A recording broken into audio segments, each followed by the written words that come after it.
Sa taas ng kabundukan ng Cordillera, narito ang mga kwento ng sinaunang ritual at pananalig. Dito, ang kanyaw ng mga Ibaloy ang sagisag ng pasasalamat at pagkakaisa tuwing nagkakatay sila ng baboy. May natanggap kaming blessings at iaalay namin sa mga ninuno namin na pumanaw na.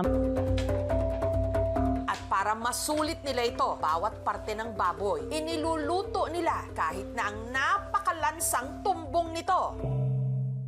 Si Jomar, paborito raw itong gawing wanas o yung local na bersyon ng sausage. Natutunan ko ito paggawa ng wanas. Bata pa lang kami. Kami na yung inuutusan ng mga elders namin na maglinis ng laman loob. Una munang inihanda ni Jomar ang magsisilbing palaman ng wanas, ang giniling na karne ng baboy, hinaluan ng mga rekado,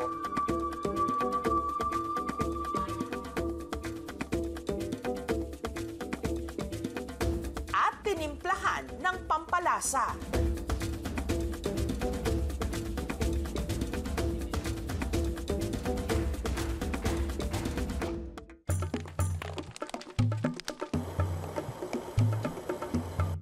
Nilinis na tumbong ang siya raw magsisilbing case o wrapper ng wanas.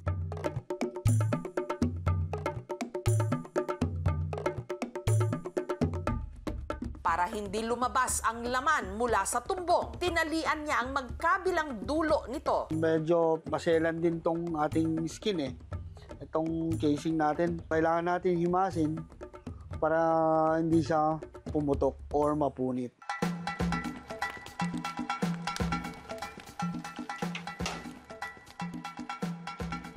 Musikero talaga sa Baguio si Jomar. Para may ekstrang kita, sumideline siya sa paggawa at pagbebenta ng wanas. So this time, kailangan na natin siyang tusukin para iwas ng putok. Hindi siya magpunit or bursting. Para lumabas din yung oil, excess water.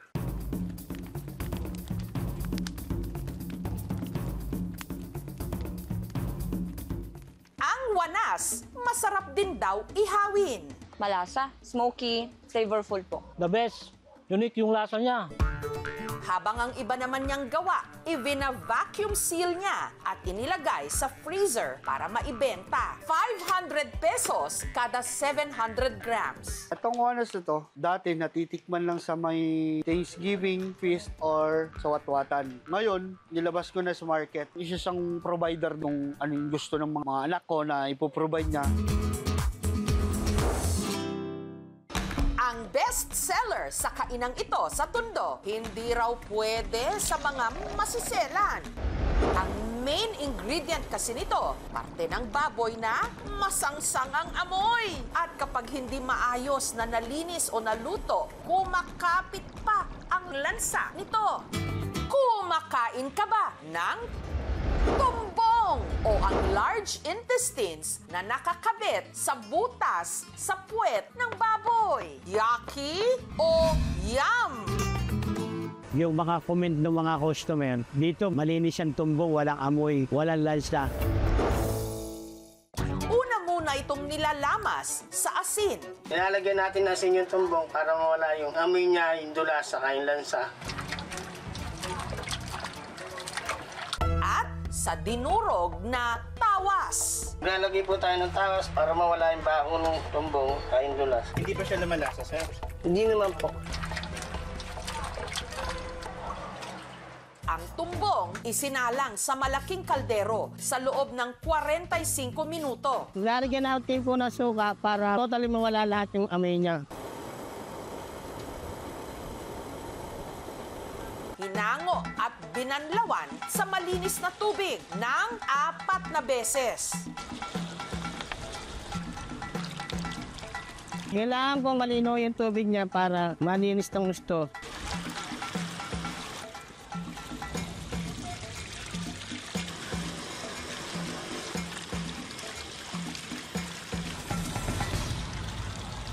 At muling pinakuluan para lumambot.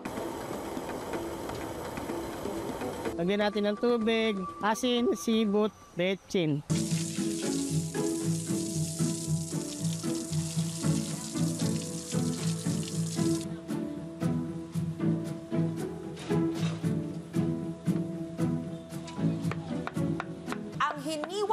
tumpong ang siyang ipinansasahog sa inihandang sabaw ni Julie.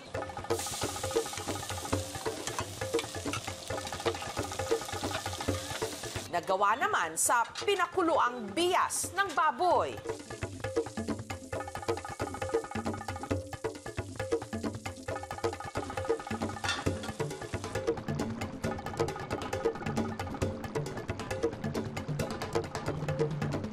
Mula 50 to 100 pesos kada serving. Yung iba, kung budget lang yung pera, makakakain sila dito. Bata pa po ako, talagang binabalik-balikan na namin ito. Hindi siya malang sa bibig pag kinakain. Basta malambot ko. Bago naghain ng tumbong soup sina Julie at Dante, dati silang mga OFW sa Brunei. Pag-uwi namin dito, nagtayo lang muna kami ng isang kariton. Ang paninda lang namin, champurado, lugaw. Bakit daw hindi kami magtinda ng desado, lechon, tubong? Kusan, dumarating yung mga customer namin. Dahil sa kanilang pagpupursige, kalaunan nakapagpatayo sila ng sariling pwesto sa Tondo. Pangmasa nga yung pagkain namin, kaya binibiyak kami ni Lord na sumakay kami ng galakis. Malapit naman daw sa bituka ng mga tiga-malolo sa Bulacan ang mga inihahain sa kainan nila Arnie. Lahat kasi lutong bahay, pero ang nagpapa-espesyal daw rito ang main ingredient na tumbong ng baboy. Favorite po namin yung tumbong kasi po nagluto po kasi si Papa. Sarap na sarap kami. Ang katuwang nila Arnie sa paglilinis ng mga ipinamalengkeng tumbong ang kanyang ate Kath. Dapat malinis daw ito ng mabuti para hindi madaling mapanis. Babalik na rin siya kasi para yung hanggang loob niya malinis po. Kasi pag minsan may dumi-dumi siya sa loob. Pinakuluan ng 2 beses.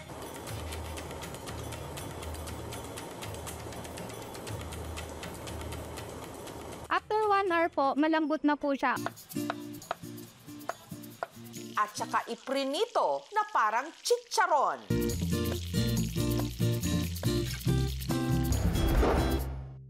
Parang chicharong bulak-bulak din siya. Mayaman ito sa purine content. Maaari din itong mag-cause ng hypertension. Treat this as occasional delicacy. Huwag araw-arawin ang pagkain. At panatilihing malinis ang pagkakaprepare ng pagkain. Di ba po yung menu po namin puro nakaka-high chat? Binigyan po namin sila ng pineapple. May 20, may 30, 35. Pero ang best seller daw nila ang kanilang spicy hot adobong tumbong. Mas masarap sa baboy, mas masarap sa manok kasi malambot.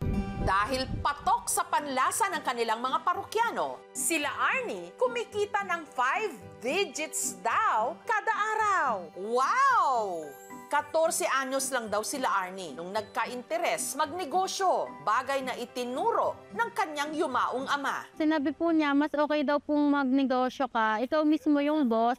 Ang ipinuhunan niya, panggastos noon, pang matrikula. Kaya ngayong medyo nakakabawi-bawi na, plano na raw nila Arnie na tapusin ang kanyang pag-aaral. Nakakuha naman na po ako ng pang-sapat na pang-tuition ulit. Dahil po sa negosyo ko, kahit pala yung parte ng baboy na madalas isnabin, may hatid na kabuhayan. Kaya sa susunod na may magtanong ng, kumakain ka ba ng tumbong? Proud